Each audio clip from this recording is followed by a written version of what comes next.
Olá pessoal, professor Valber falando, eu espero que estejam todos bem. Eu quero conversar com vocês a respeito de filogenias e cladogramas. O objetivo é poder passar algum entendimento a respeito desse tema para que a gente possa continuar os estudos da diversidade biológica. E espero deixar também algum subsídio para que as pessoas que queiram aprofundar ou mesmo recordar algum conceito, algum entendimento a respeito, possam fazê-lo depois dessa nossa conversa. Para isso, eu separei algumas imagens da internet, imagens de livros, da literatura que já aborda filogenias e cladogramas, para que a gente possa fazer algumas análises e também, no final da apresentação, vou deixar algumas imagens para que vocês façam algumas interpretações sobre cladogramas, façam algumas análises também. Então vamos lá.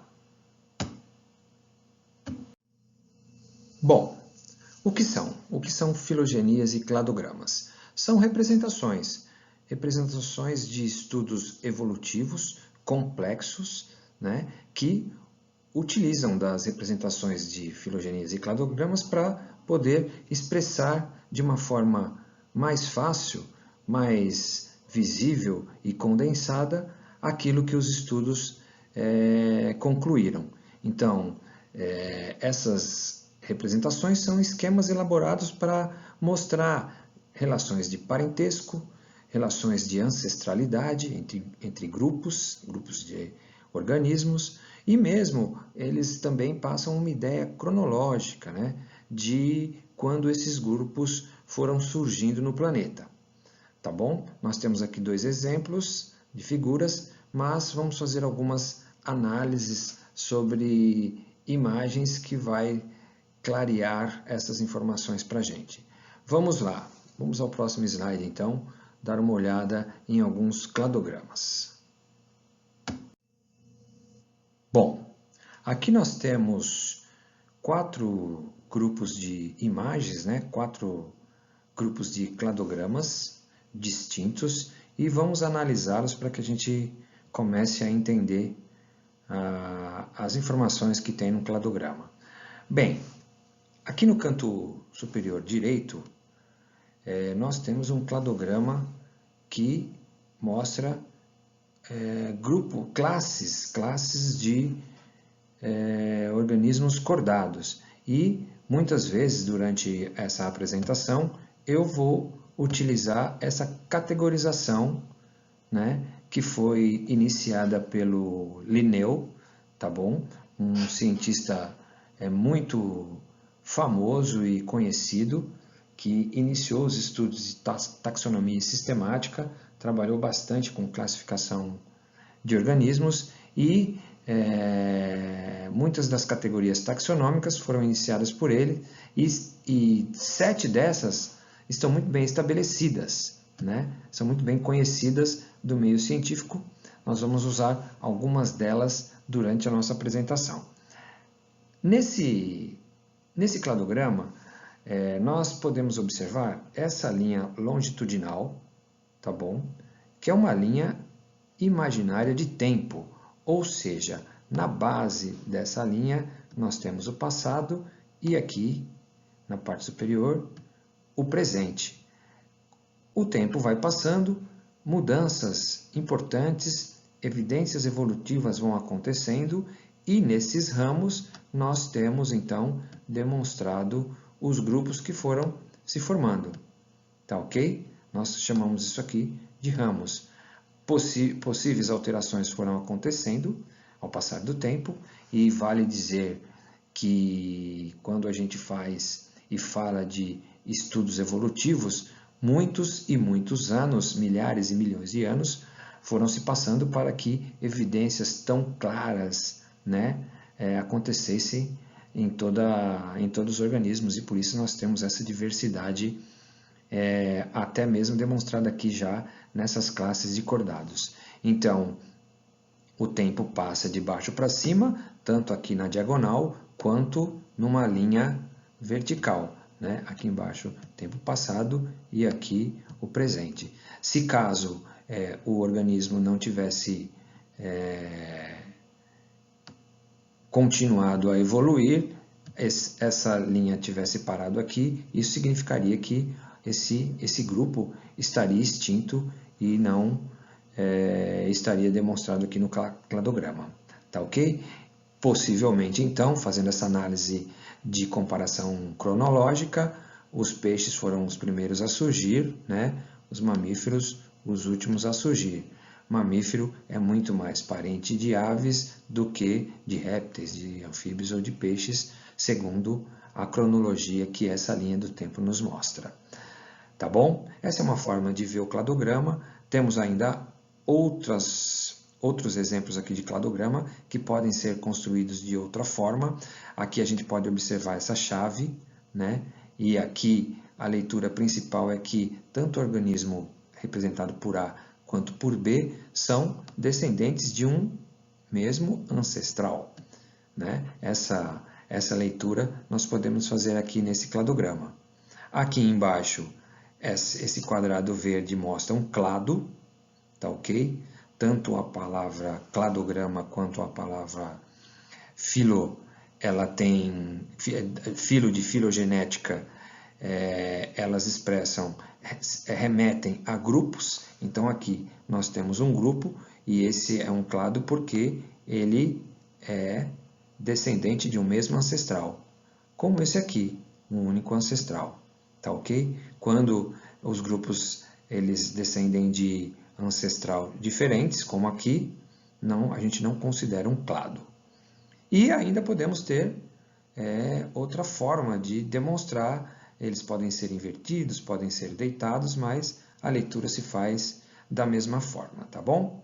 Vamos agora, então, observar uma árvore filogenética no próximo slide para poder estabelecer algumas diferenças e algumas coisas interessantes que existem. Então, nós temos uma árvore filogenética.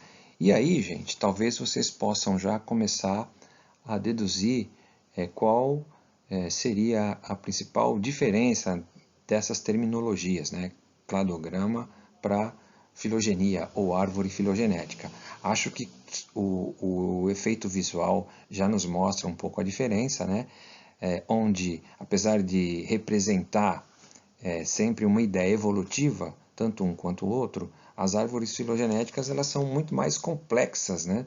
São muito mais, vamos dizer assim, robustas em termos de informação evolutiva e principalmente porque elas trazem uma informação de ancestralidade muito maior, tá bom? Aqui nós temos, novamente, falando de classificação, nós temos aqui uma atualização na classificação. Essa atualização, hoje, nós recebemos uma ideia de domínios que foi muito bem aceita na ciência. Essa ideia foi cunhada pelo Hulse, mais ou menos nos anos 90, onde ele, acima dos reinos, né, ele classifica os organismos em 3 grandes domínios: bactéria, arqueia e eucária, como vocês estão vendo aqui. E interessante dizer que todos esses grupos descendem de um mesmo ancestral. Tá ok? Espero que esteja ficando claro. Vamos a mais um slide e aí uma observação que eu quero fazer. Essas imagens elas vão mostrar um olhar correto e um olhar incorreto sobre o processo evolutivo.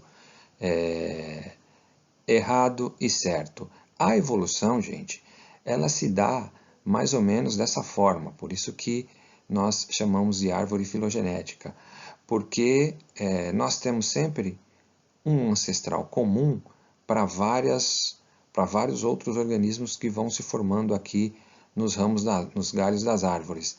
A evolução não acontece desse jeito, onde um grupo se sobrepõe ao outro, ou um grupo precisa ser extinto para que o outro apareça, né? Essa é uma visão errada do processo evolutivo. Na verdade, os organismos vão recebendo variações, vão se adaptando, né, e vão permanecendo, deixando os seus descendentes e vão permanecendo no planeta, né, às vezes ocupando outros lugares, outros ambientes, e todos estão aí, ó, vivendo perfeitamente. Essa visão aqui não é correta do processo evolutivo.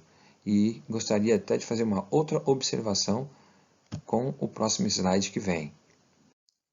Aqui emprestamos a figura do Homer Sapien, o Homer Simpson, né, mostrando esse olhar incorreto que muitas vezes a gente vê nos livros, né, o macaco se transformando no ser humano, aqui no caso no Homer. Não existe essa transformação, né? Os organismos vão se adaptando, vão deixando seus descendentes, as variações vão chegando, formando novos organismos, mas não existe extinção, transformação ou alguma coisa parecida, tá bom? É isso aí, vamos para um próximo slide. Aqui uma nova árvore, né, explorando uma nova filogenia, onde nós, mais uma vez, mostramos que na base, no tronco, na raiz da árvore, nós temos os ancestrais, né? Aqui a gente vê os fungos como um fator de ancestralidade para a formação de novos grupos, né? Tanto, nesse ramo, os grupos de animais, nesse ramo, o grupo das plantas, tendo como ancestral, né, as algas verdes. E aí as plantas mais simples, até chegar nas plantas mais complexas, gimnospermas e angiospermas. Tá ok? Vamos para um próximo slide. Aqui uma nova figura, né, que mostra uma filogenia. E aqui nós temos os 5 grandes reinos, né, que começaram a ser estabelecidos, como eu disse no início, pelo Linneu, né, Reino Monera, na base da árvore, aqui como o principal ancestral de toda a demais biodiversidade que se formou. Temos o reino protista em seguida, certamente algumas variações foram ocorrendo, e para poder antecipar, né, nós sabemos que as bactérias são seres procariontes. Com o passar dos anos,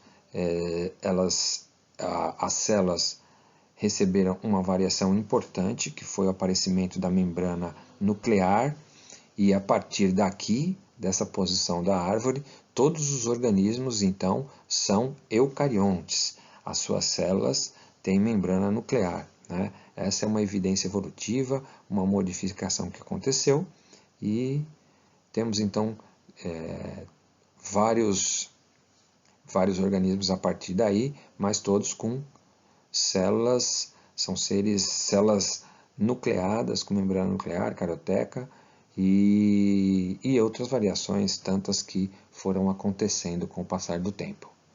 Vamos para um próximo slide. E aí eu coloquei esse slide porque provavelmente uma dúvida, uma questão deve estar surgindo, né? E vocês podem me perguntar, professor, mas como essa variedade de organismos tão diferentes, podem ter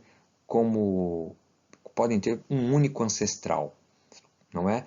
É verdade, é uma questão difícil que os evolucionistas sempre tentam responder, e para isso nós temos algumas evidências evolutivas importantes que já estão bem sedimentadas na literatura. Eu trouxe esse slide para que vocês possam entender e ter uma visão e começar a abrir a mente para essa questão. Olha aqui, são 6 espécies totalmente diferentes de organismos aqui em cima, tá? Peixe, salamandra, tartaruga, galinha, coelho e homem. E o slide mostra o desenvolvimento embrionário deles. E veja só que enquanto embriões, esses organismos são muito parecidos, não é? Eles só vão ter uma diferenciação morfológica, né, a diferenciação anatômica quando adultos, mas enquanto embriões são muito parecidos, ou seja, as mudanças e as mutações, pequenas mutações, né, podem produzir variações grandes, né, variações muito aparentes nos organismos.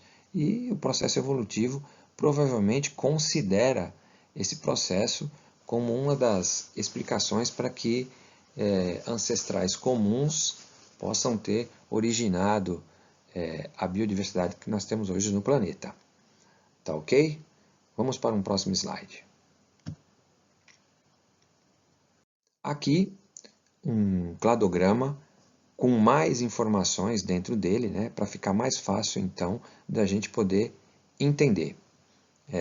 Vamos novamente utilizar as categorias do Linneu. Vocês sabem que, como eu disse, são 7 categorias, né? Reino, filo, classe, ordem, família, gênero e espécie. Reino, a categoria mais abrangente, e espécie, a categoria mais específica.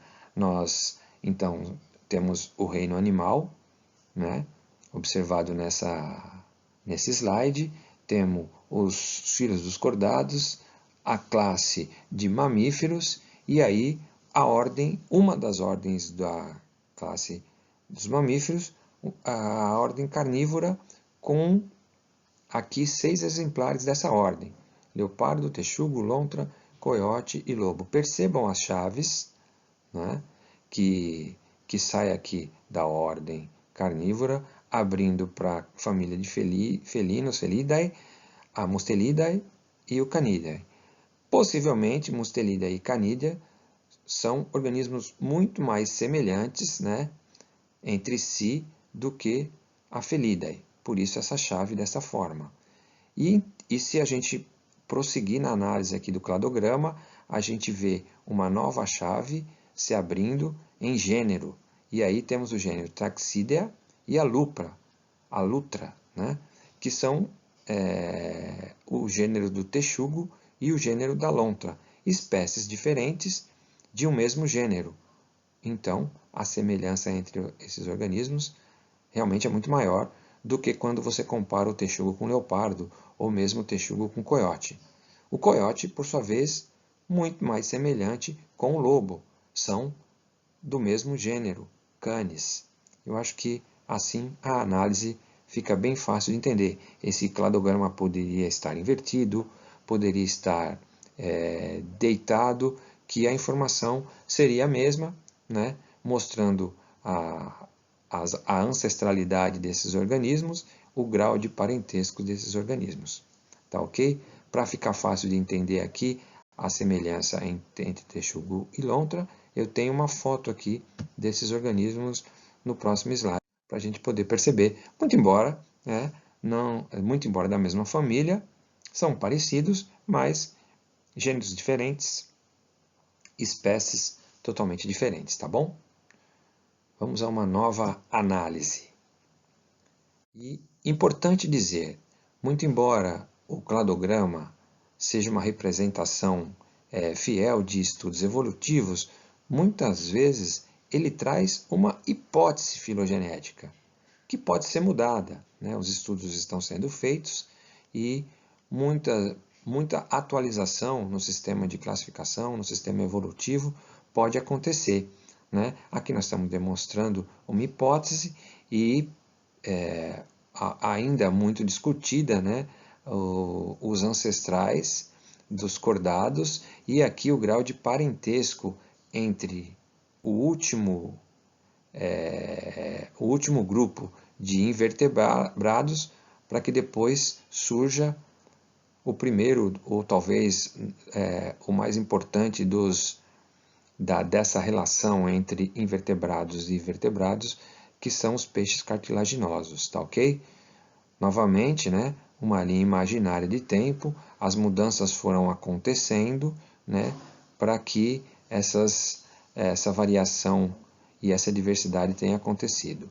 Peixes cartilaginosos, peixes ossos e aqui possivelmente os peixes saindo da água, dando já aqui a entender que nós temos os anfíbios no final desse cladograma.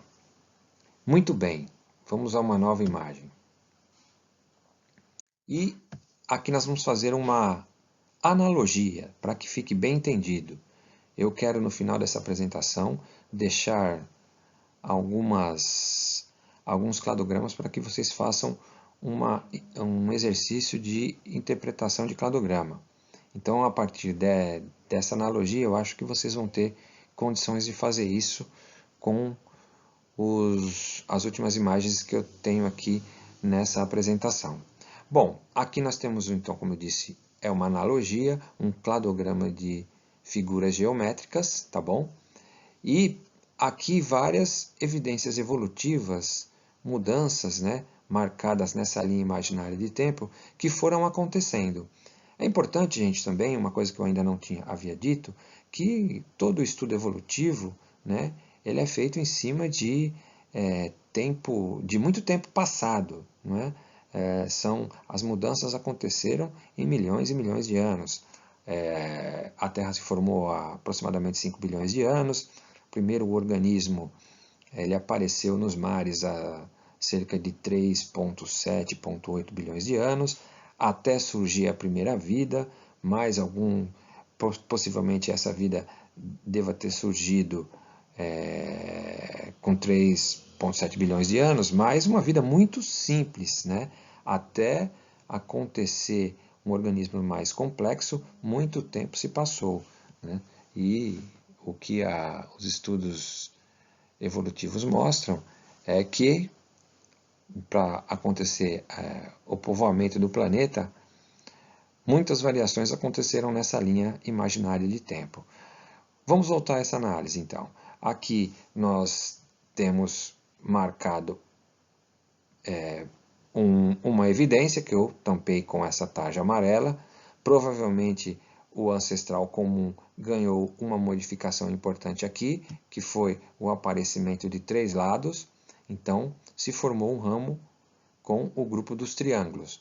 O tempo foi passando, provavelmente uma outra mudança importante aconteceu, e aí vocês já vão começar a perceber o que está acontecendo. Provavelmente surgiu mais um lado aqui, e aí nós temos o grupo do quadrado se formando.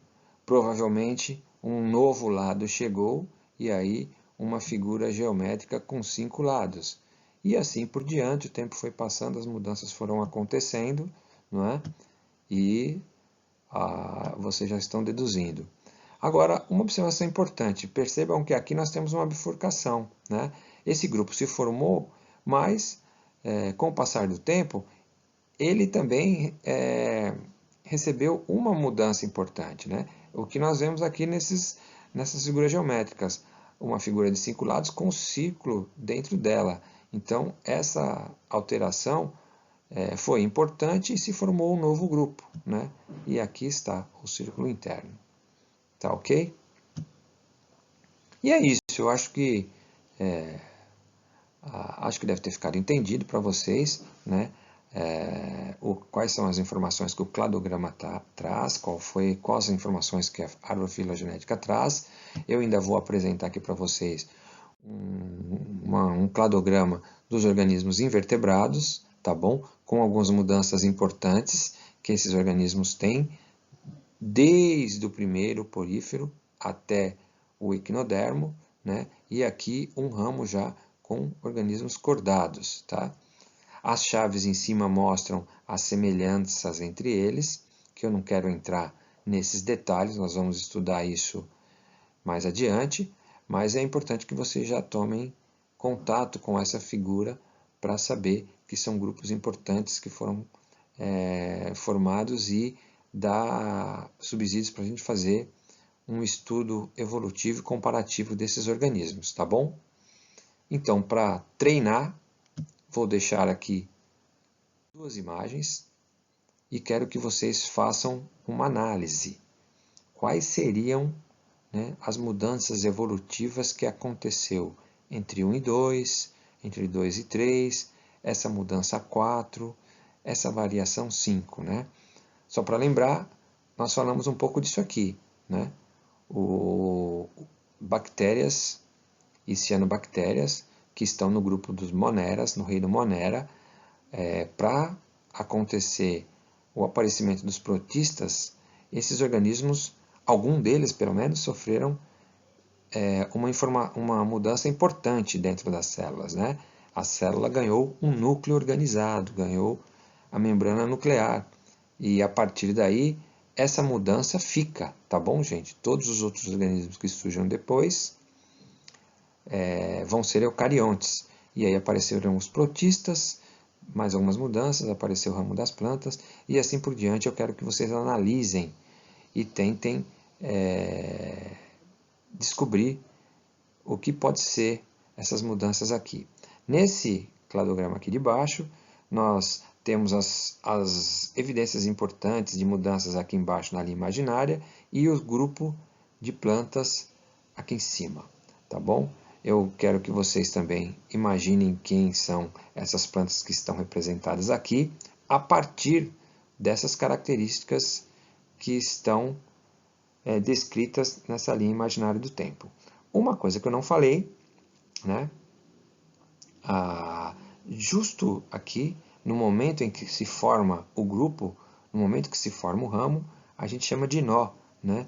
Aconteceu aqui uma cladogênese, né? Esse aqui um conceito importante, né?